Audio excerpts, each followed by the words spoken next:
Initially, observables might seem more robust compared to promises in intricate scenarios. Both promises and observables handle the delivery of outcomes from asynchronous operations. If someone inquired about the disparity between promises and observables, they might receive an explanation that promises deliver a single value and complete, whereas observables can return multiple values over time, not just a single value. Along with this description, we might also have the typical example of a promise suiting something like an HTTP request. We execute some requests, that request provides a response, and we are done. One value delivered asynchronously. The typical example of a task suited to an observable is something like a WebSocket connection, where we aren't just interested in fetching some data once. We want to listen over time for multiple values. This tends to lead to the view that if you just need to execute an HTTP request or generally just return one value, then observables are just an overcomplication. But I think this misses a key idea. Proponents of observables might push against this perception and boast of RxJS's ability to cancel HTTP requests in flight, to which proponents of promises might say, actually, we have an abort controller now, so you can do that with promises too. To which proponents of observables might push back with various operators that can be used to easily handle more precise cancellation behavior, among other things. But I think this still misses the key idea.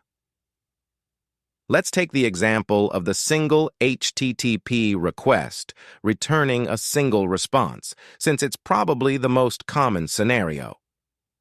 Why would we ever benefit from an observable here?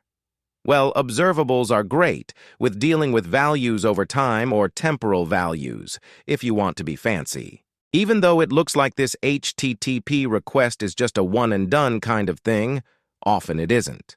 Often we need to execute the same request multiple times over the lifespan of the application. Let's say we have an HTTP request to load the post for our homepage.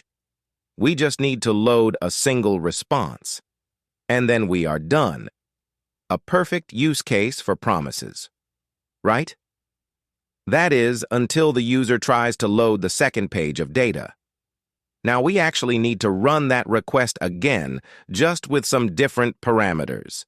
This time, we aren't working with a WebSocket here, but in a way, we are still working with an API that is returning multiple responses over time. We don't have multiple values being returned from a single request or connection. We have multiple values being delivered over multiple requests. We can do this easily enough with promises. We just execute multiple promises and set the result. But observables allow us to do this declaratively rather than having imperative code that updates a variable. Observables allow us to define the complete behavior of this data at the time of its declaration. We can look in just this one place and understand how it changes over time. Now, we've touched on where the key misconception lies. Observables are good at dealing with multiple values over time, and whilst this simple HTTP request might look like it is just dealing with a single value, if we consider the lifetime of this data in the application, it is actually derived from multiple values over time. Rather than being delivered over something like a WebSocket connection, values are just being delivered over time through multiple separate HTTP requests. But so what?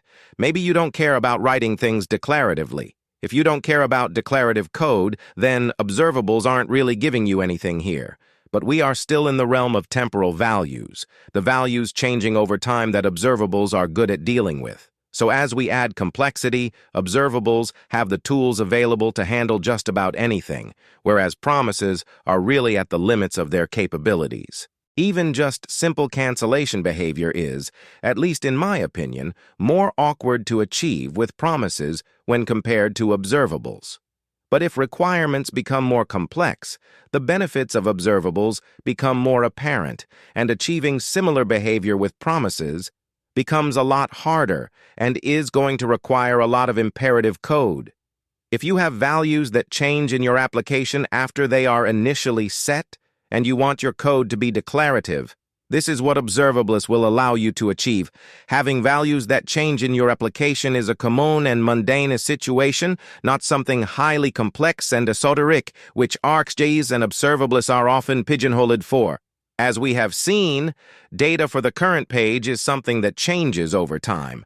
But so do things like search terms, filters, the currently logged-in user. Really, any state in your application is made from values that change over time. This is why observables are useful in simple situations. But then, if you have more complex situations that require doing things like coordinating the execution, responses, and cancellation of multiple HTTP requests, then just about anything you could possibly need is built into RxJS, and it can achieve highly complex behaviors, often with just a couple of built-in operators. I don't think everyone should always be using observables, but I do think they are far more useful than people often realize. So let me know your thoughts in the comments, and if you thought this video was worth your time, a like or subscribe before you go would be much appreciated. Have a good one. Bye.